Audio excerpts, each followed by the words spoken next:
Hey, what's up? Your boy Dooks is here. For another podcast. Haven't really done one of these in a while. Just some stuff that I want to talk about. I'm really gonna freeball it here because sometimes I just want to, challenge myself and just talk about stuff that's on my mind. And there was a trend on TikTok where people were challenging themselves to talk for a minute straight about nothing or whatever. So I'm gonna attempt to do that, but the real reason why I wanted to do this podcast is because I wanted to talk about Clair Obscur Expedition 33. Because, and I'll talk about other stuff later, but bro, this game came out of nowhere. It dropped the same time as Elder Scrolls Oblivion Remaster, whatever. Never played the game, no disrespect. But bro, I think this is one of those games that has affected me so much I can't stop thinking about it. I can't stop playing it. I'm not even done yet. I'm not even done yet. And I'm going to have some spoiler warnings later. But, bro, this game, so all year, maybe the past like few years, there have been games that have come out that, I get excited for. And, I want to play, I want to buy, I want to pre order all this stuff. And the two that come to mind is Black Myth Wukong. I really enjoyed that game, but I dropped it after 2 weeks. And then after that, it was Monster Hunter Wilds. I bought that shit the day it dropped, and then I dropped it at like a second week again. And so for a while, there hasn't really been games that have got my attention or my attention span, I should say. But and apart from this, also Balatro. I got Balatro on my phone. That shit is addictive. But the one thing that I really look for in a game now is that if I can play it with the sound off and just mindlessly, I don't know what this is, like ADHD or something. And I'll listen to a podcast of people that I listen to, and I'll just play the game and I'll have them on in the background. It's just a therapeutic thing for me. But with this game, man, with the very first time you open it up and you get the title screen, and I remember thinking to myself, I was like, I don't know if I'll like this game. It looked kind of ugly. The people look kind of ugly. Right, I remember seeing Gustav being like, he looks kind of plain, whatever. He like whatever. But bro, when you hear that lady sing, oh my god, I gotta look up her name. So I don't know how to pronounce this, but it's Lorien Testad. Little spicy, but bro, she made a masterpiece. I think it's a girl. And I hear that she was on SoundCloud and she posted her music in like a forum, a game forum or something. The game devs found her, a team of like 30, by the way. Crazy. A team of like 30 people, they found her, and then they're like, make us a soundtrack. And it was the first soundtrack she ever made for anything, and it ended up being a freaking masterpiece. Because, bro, it's the first time in a long time where I played a game and I had the music on. Even Balatro, I don't like the music. I keep it off and I have it off, do something else in the background, right? But bro, that shit got me in a chokehold, man. And it elevates everything else. And the game's good too. I'll talk about that later. But let me talk about the music real quick. Because the music is just, it got me in a chokehold, right? So when I first heard that, I was like, okay. I remember stopping and being like, huh. I mean, you've seen people react to it. People be like, oh, okay. What's going on here? But bro, that stopped me in my tracks. And then when we get to the opening scene where it's Gustav and Mael, and then you see how beautiful the game looks, and then that Lumiere plays, the Lumiere track. Oh my god, bro, might be one of my favorite songs ever created. Might be the best thing to come out of France since Stromae, okay, or Stromae. Oh, that shit! I could not stop listening to it for like days, and then I found out that they put the whole OST on YouTube. It was like 150 tracks, like the day the game dropped. So I'm like, what the hell? So the experience is just elevated through the music, and I'll talk about a few things that stuck out to me. But let's talk about the characters. Who are my favorites? Who I didn't like? I liked Gustav. Some spoilers. If you don't know what happens to Gustav, so I didn't realize that he would not be coming back later in the game until it clicked, until I realized who's playing Gustav. Charlie Cox, aka the guy who plays Daredevil. aka Disney got him on a leash, be like, you better be back on set right now, stop playing these fucking video games. Because, bro, for some reason, I thought he was going to come back. Because I put all these attributes points into him, and I got his weapons, and I was like, why isn't he coming back? And he should, and then the game keeps going, and then you get Verso. He's pretty much the stand-in. I don't like Verso, but he's not my favorite. You know, I didn't realize how good Gustav was until he was gone. So yeah, Gustav's, he's one of my favorite. Lune, love Lune, the spellcaster, the baddie, bro. She has one of these fits in the game, the Sekapate, the gestural outfit. And when I get that mixed up with the baguette, she got the shades on with the hat. Yo, I was looking fly as hell. I'm not a feet person. I know people have her barefoot. I do not have her barefoot. I don't know why people do that.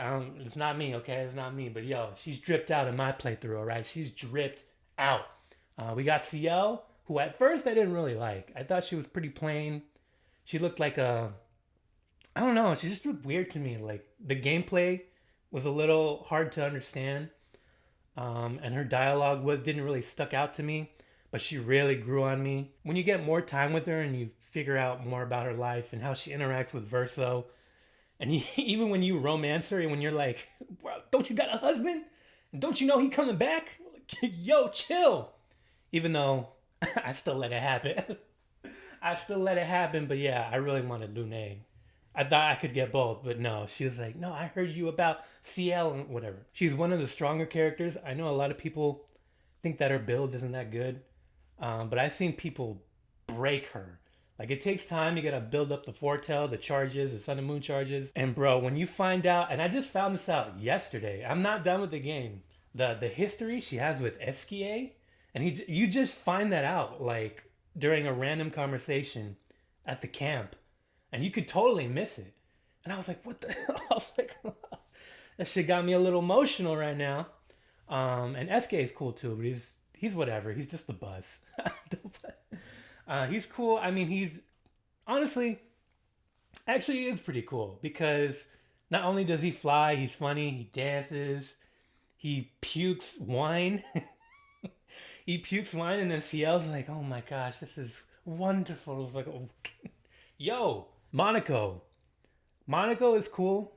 I don't hate him. I don't love him. I feel like I don't really know that much about him. I thought he would be annoying. He has a few funny lines with Verso. And then when you find out their relationship with each other, it's a little more impactful, but he's cool. And he's a top fighter. Like, honestly, if I really decked him out, if I really had him on the front lines, which I try not to, because I try to build up everyone else when I'm playing them, he would be insane. Insane. But honestly, Mael is the star of the show. I thought it was going to be Gustav, but Mael is the star of the show, aka the other person, right? I don't want to say too much. You know, I don't know how far you guys are in the game, but man, when you find out her story, and I get the story's kind of confusing sometimes, but I don't care. This is the first time in a long time where I really, really wanted to play the game for the story, kind of, and see it all the way through and not have it be a chore. Because for other games, I buy them and then I regret it, and I'm like, you know what? Might as well get my money's worth and just play it till the end. But for this game, not only is the combat like damn near perfect, especially being turn-based, and I haven't played a turn-based game since Pokemon. I haven't had it be a fun experience since Pokemon Gold on my Game Boy Color, right?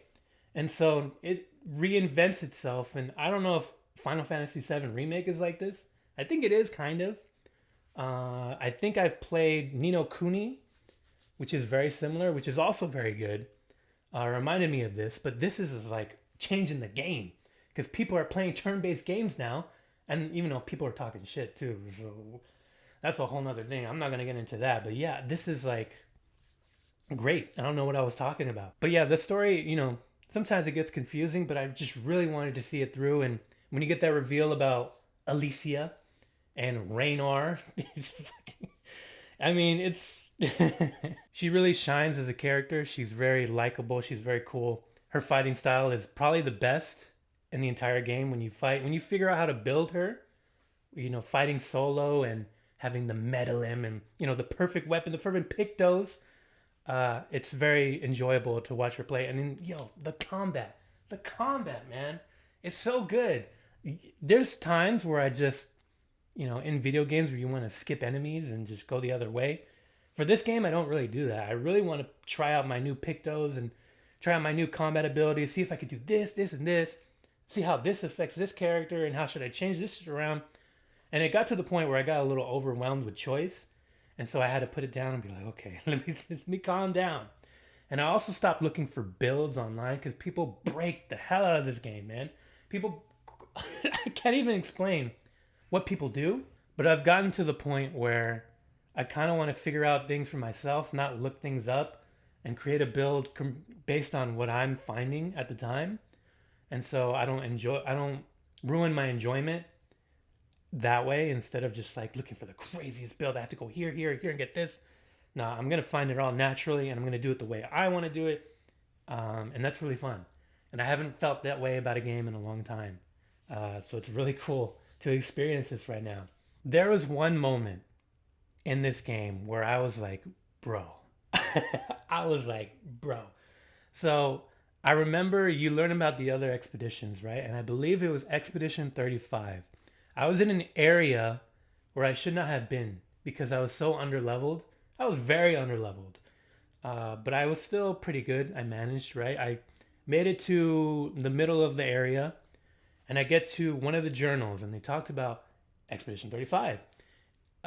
So what they did was they laid down their bodies as they died to create a bridge for the people who come, for those who come after. For those who come after to fight whatever was on the other side, for the next expedition especially. And so I was like, bro, what the hell? And so when you get this journal and you read that, right next to it is the bridge. And it's, it's not a big bridge. It's a small bridge, small bridge of whoever expedition was there. And then when you go across the bridge, you see the dancers were the boss. And then, bro, when I saw the bridge and I put the story together and I saw the dancers just dancing away, being like, oh, we got you, you got you. Yo, I was fired up. I put Lumiere on my motherfucking back, bro. I was like, get me over here. I'm not leaving until I beat the shit out of these dancers. And it took me 4 tries and I actually did it. And I can't believe, I was like, for 35. For 35. Oh my God. I still think about that. And bro, the song that played when I fought that boss, I found it that morning as I was going through the tracks. Because I've been going through them before I even played the game, right? And though I found the track that they played for those dancers that morning. And I was like, oh, I can't wait till it shows up in the game. And it shows up in that part of the game. And I was like, oh my God. I'm about to fuck you up. But yeah, bro, if you haven't played Expedition 33, I highly suggest you play it. If I haven't spoiled you enough, it is an experience. It is an experience. So check it out. Enjoy it. It's only $50. And it's worth like 100, in my opinion. All right, so enough about that. What I also want to talk about is some movies that I've seen. So a couple weeks ago, I saw Thunderbolts, and I saw Sinners. Let's talk about Thunderbolts. Thunderbolts is probably one of the best Marvel movies that I've seen in a while. I did not see the fucking the President Red Hulk one, Captain Falcon. I mean, Pocket Doc. This guy's got a real good family. This guy's an Avenger. His real name's Clarence. I don't know. It's just weird. I had heard the movie had got like a bunch of reshoots, and it kind of looked like it, right? And I heard that it was just meh, so I didn't want to check it out, and I didn't want to check out all these other TV shows that had like the fake Captain America who was in this movie, and other people I just don't even remember, bro. It's too much, and it's been so long. It's only Deadpool, I think, was the last movie I've seen for Marvel. But I went to see Thunderbolts. I thought it would be okay, and it was really good. We got Sentry, and then the reveal for him being who he is, we don't really know till like the middle of the movie, and then he's like, "Damn, bro, I'm a freaking god, man. You can't tell me nothing." Yelena was a good character. I really enjoyed it. Everyone else was kind of cool. Bucky, he just showed up to do some cool shit, and then he got fucking worked. I don't know if I would watch it again. I think one and done is good. Good action, good message. But then I saw Sinners, and when I saw Sinners, there was a lot of hype about it. You know, you see an original movie for once, not a remake, not a Marvel thing. Even though no shade to Thunderbolts, it was really good. But seeing something fresh and good, it kind of like Expedition 33, where it kind of just came out of nowhere. I really appreciate that. The movie, when I first saw it, was good, right? You know, we get to that scene where they're dancing, and then all of a sudden we get people from the different timelines. You know, bring everybody together, and then you invite evil, and then the vampires show up and they do vampire shit. It was pretty cool. The first hour was kind of whatever, kind of boring. But I'm glad I saw it because I've been thinking about it. Every now and then I think about it. I think about, do I really like it or not? That's the thing with me, because if I feel like I should see it again at some point, and I don't know if I would like it anymore, but I feel like I should, because I think I'm missing something. I think I'm not really getting the message. Maybe. I really felt like there was a lot going on, because it starts off very tame. You know, we got the two brothers. First of all, I don't know why Michael B. Jordan had to be both of them. I don't know why they couldn't just hire another guy, unless he was like, hey, yo, pay me double. Pay me double and I'll do both of them. I'll do everybody.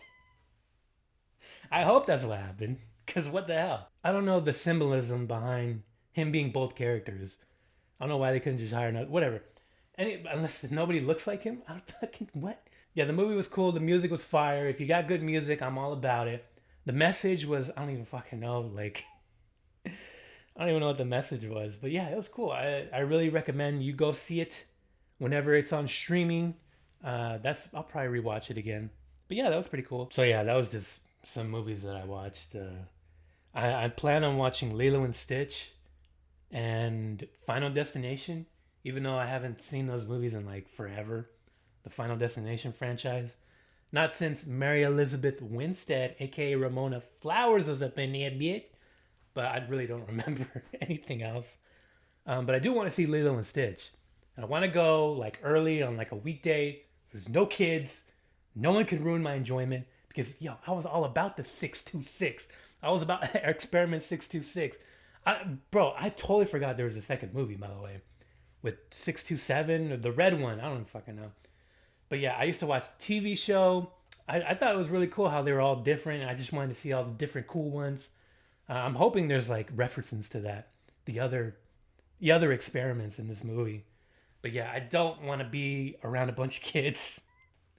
So I'm going to watch that on my own time, sometime early in the week. And I'm really excited about that. So that was pretty cool. That's the movie talk for now. One last thing that I want to touch up on is One Piece. One Piece. There's a serious lack of One Piece on my channel. So when the anime went away, the hype kind of died down for me.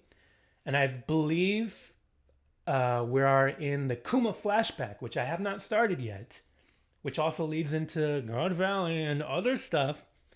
And I think it's 5 episodes. And so what I'm going to do, I'm probably going to wait until those episodes are out and then binge them. Because I know what happens, but I feel like it'll be a movie experience. Especially the way Toei has been animating things recently. Not over animating things, because I know people are complaining about that. I don't know, bro. I don't know how. This is such a wild conversation for me, because I've been watching One Piece since 2013 consistently. That's when I started reading Punk Hazard and then started watching the anime and stuff like that. So to see it go from that to what it is now is such a huge jump, and it's so much quality. And I know people are extra critical now because there's more eyes on One Piece than ever before. It's super popular. It's everywhere. I love it. I know you love it. It's on FanFest. I didn't go to Universal FanFest. I know they had the actors walking around like they do in Japan. I might still go, maybe. I don't know. People said it was okay. I feel like you go just to meet those guys, and then there's no merch because people buy all the merch. But yeah, there's no such thing as in my opinion, there's no such thing as over animating in these characters in these last few episodes, because everything's been perfect for me.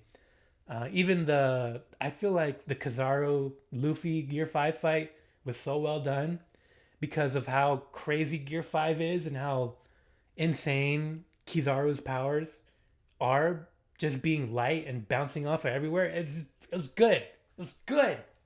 Why are we complaining, right? Why are we complaining? But I do admit, I used to read the manga very consistently. And I haven't read it since I made that last video talking about Elbaf, where it barely started. We're a few chapters in. And I've been keeping tabs on it here and there. I kind of know what happens, but I do want to make a video of me catching up and talking about it because I feel like this is the first time in a long time where, and I think I said in that video too, where I kind of stopped reading the manga. I stopped reading the manga after Egghead, which was amazing. Egghead was 10 out of 10 in my opinion. But for some reason I stopped it. And I think it's because the anime stopped. I feel like the discourse kind of stopped. And the interest in me kind of waned a little bit. So I don't know. This has never happened before. But yeah, I really want to catch up because now I'm all about it. I want to know what people are talking about. I want to know what One Piece is right now because do I think Elbaf is living up to the hype? I hope so. I might make a video on that. So yeah, thank you for watching, listening, liking, and subscribing. I appreciate y'all listening up to this point. If you're still here, thank you. And let me know what you thought about Expedition 33. What are your builds? What are your favorite characters? Tell me what you thought about Sinners, Thunderbolts, One Piece, whatever I talked about. Yeah, and I'll see y'all next time. Peace.